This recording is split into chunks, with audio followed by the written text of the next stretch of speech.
வணக்கம். தாய் வீடு மே 2026. தோழமையுடன் புலர்ந்திருக்கும் ஒரு மே மாதம். மான் சுட்டால் அன்றி மறை சுட்டால் மயில் சுட்டால் ஏனென்று கேட்க இந்நாட்டில் சட்டம் உண்டு. மாடடித்தல் கூட மறைவான ஓரிடத்தில் சாகடிக்க வேண்டுமென சட்டத்தில் இடமுண்டு. கொக்கு சுடுதல் குற்றம் பயிரளித்து திக்கட்டும் நடந்து தெரிகின்ற ஆனையினை சுட்டால் அது குற்றம் சுதந்திர பூமியிலே. சட்டம் இதற்கெல்லாம் தண்டிக்க வேண்டியதே. நாய் பிடிக்க கூட நகர சபைக்காரர்கள் நீ பிடிக்கலாம் என்று நியமனங்கள் செய்துள்ளார். மானுக்கு, மாட்டுக்கு, மரையோடு மயிலுக்கு, ஆனைக்கு கூட அனுதாபப்படும் நாட்டில் மனித உயிர் மட்டும் மலிவு, மிக மலிவு. இந்த வரிகள் 2009ஆம் ஆண்டு இலங்கை அரசால் காணாமல் ஆக்கப்பட்ட கவிஞர் புதுவை இரத்தினதுரையுடையவை.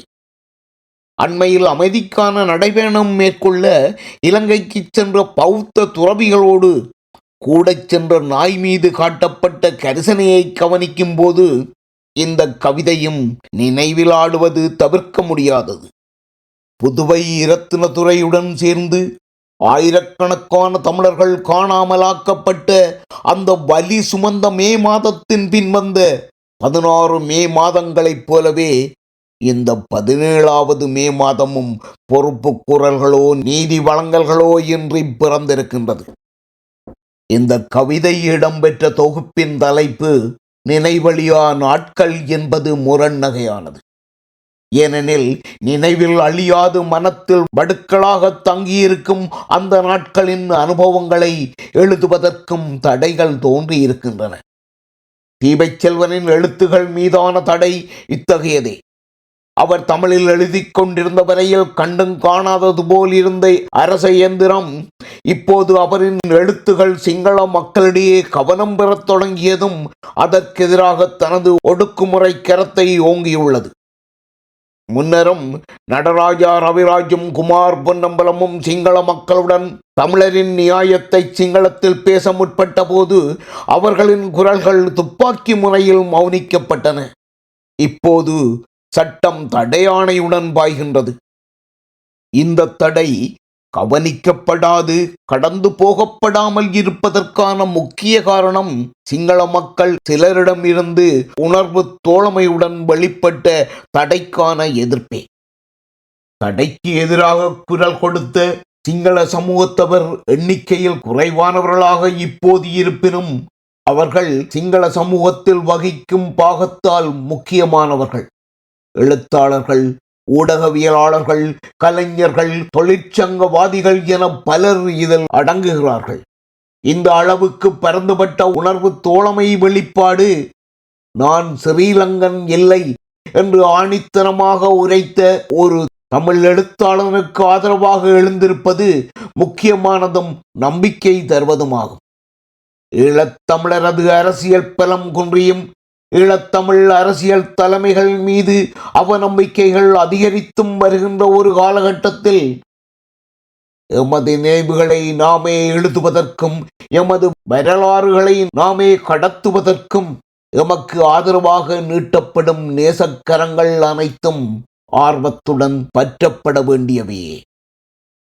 அரிதானவை போலவும் ஆரம்பத்தில் அங்கொன்றும் இங்கொன்றுமானது போலவும் தோன்றும் இந்த ஆதரவுகளை அரவணைத்து வலுப்படுத்தி அதிகரிக்க செய்ய வேண்டியது அவசியம். இவை அரசியல் மாற்றத்தை ஏற்படுத்த காலதாமதமாகலாம். ஆனால் எமது உரிமைகளுக்கான வேட்கையை அணைத்து விடாது காக்கவும் அதற்கான எமது செயற்பாடுகளை அடுத்த தளத்துக்கு உந்தவும் இவை அவசியம். அதே நேரம் ஒடுக்கப்படும் ஏனைய சமூகங்களை நோக்கி நாங்கள் நீட்டும் ஆதரவு கரமும் முக்கியமானது. அது எமது உரிமைக்கான போராட்டத்தின் தார்மீக நியாயத்தை பறைசாற்றும், வலுப்படுத்தும். அழியாத வடுக்களை சுமந்த ஒரு மக்கள் கூட்டமாக ஒடுக்கப்படும் பல்வேறு மக்களின் வலிகளை எம்மால் புரிந்து கொள்ள முடியும். அவர்களின் உரிமைகளுக்கான போராட்டத்தையும் எமது போராட்டத்தையும் ஒரே புள்ளியில் இணைத்து மானுட விடுதலைக்கான குரலாக உயர்த்த முடியும். 1967 6 நாட்போரில் பலஸ்தீனத்தை இஸ்ரேல் ஆக்கிரமித்தது முதல் இன்று வரை பலஸ்தீன மக்கள் நம்பிக்கை இழந்துவிடவில்லை. இன்று அரை நூற்றாண்டையும் தாண்டி உலகின் மனச்சாட்சி இஸ்ரேலுக்கு எதிராக திரும்ப அந்த மக்களின் மன உறுதி மட்டுமல்ல, உலகெங்கும் அவர்களுக்கு ஆதரவாக ஓங்கிய உணர்வு தோழமையும் காரணமாகும் என்றால் மிக இல்லை. நாமும் நம்பிக்கையுடன் முன்னேறுவோம்.